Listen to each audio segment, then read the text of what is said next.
మేము మేము తెలంగాణ సాంఘిక సంక్షేమ గురుకుల విద్యాలయంలో పనిచేస్తున్నటువంటి డాటా ఎంట్రీ కమ్ జూనియర్ అసిస్టెంట్గా పనిచేస్తున్నాం. గత 14 ఇయర్స్ నుండి పనిచేస్తున్నాం. 2010 సర్క్యులర్ ప్రకారం అపాయింట్మెంట్ అయినాము. ఆ సర్క్యులర్ ప్రకారం మా క్వాలిఫికేషన్స్ ఉన్నాయి.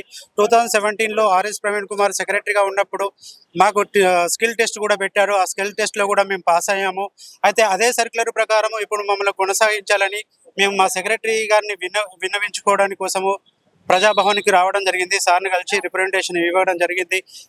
మా పోస్ట్లో వస్తున్నటువంటి ప్రమోషన్ ద్వారా కానీ, కంపెన్సేటెడ్ గ్రౌండ్ ద్వారా కానీ, ట్రాన్స్ఫర్ ద్వారా కానీ, న్యూలీ రిక్రూట్మెంట్ గ్రూప్ 4 ద్వారా వచ్చేటువంటి ఎంప్లాయీస్కు మేము స్వాగతం పలుకుతూనే మేము ఇన్ని సంవత్సరాలు బట్టి చేస్తున్నాం. కాబట్టి నా సర్వీస్ వచ్చేసి ఈ సొసైటీ లోపల 26 సంవత్సరాల నుండి నేను, ఉమారాణి, లతీఫుద్దీన్ గారు లాంటి వాళ్ళం పనిచేస్తున్నాము.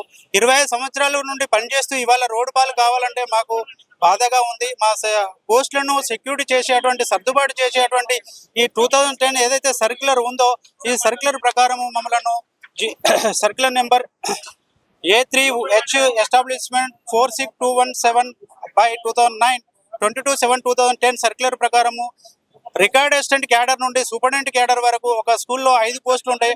5 పోస్టులలో సీనియర్ అసిస్టెంట్ సూపరింటెండెంట్ పోస్టులు ఖాళీ ఉన్నాయి. ఆ పోస్టులలో అగనెస్ట్ పోస్టుగా మమ్మల్ని కంటిన్యూషన్ చేయాలని రిప్రజెంటేషన్ ఇవ్వడం కోసము, మా బతుకులు బాగుపరచడం కోసము ఈ కాంగ్రెస్ గవర్నమెంట్లో ఏర్పడిన ప్రజాభవన్కి వేదికగా వచ్చి మా గోడు విన్నవించుకోవడం జరుగుతుంది. ప్రజాప్రభుత్వమైనటువంటి కాంగ్రెస్ ప్రభుత్వం మా 350 కుటుంబాలను ఆదుకోగలరని, రోడ్డు పాలు చేయకుండా మా జీవితాలను కాపాడగలరని సీఎం రేవంత్ రెడ్డి గారికి మేము మా రిప్రజెంటేషన్ ద్వారా తెలియజేస్తున్నామండి. Thank you.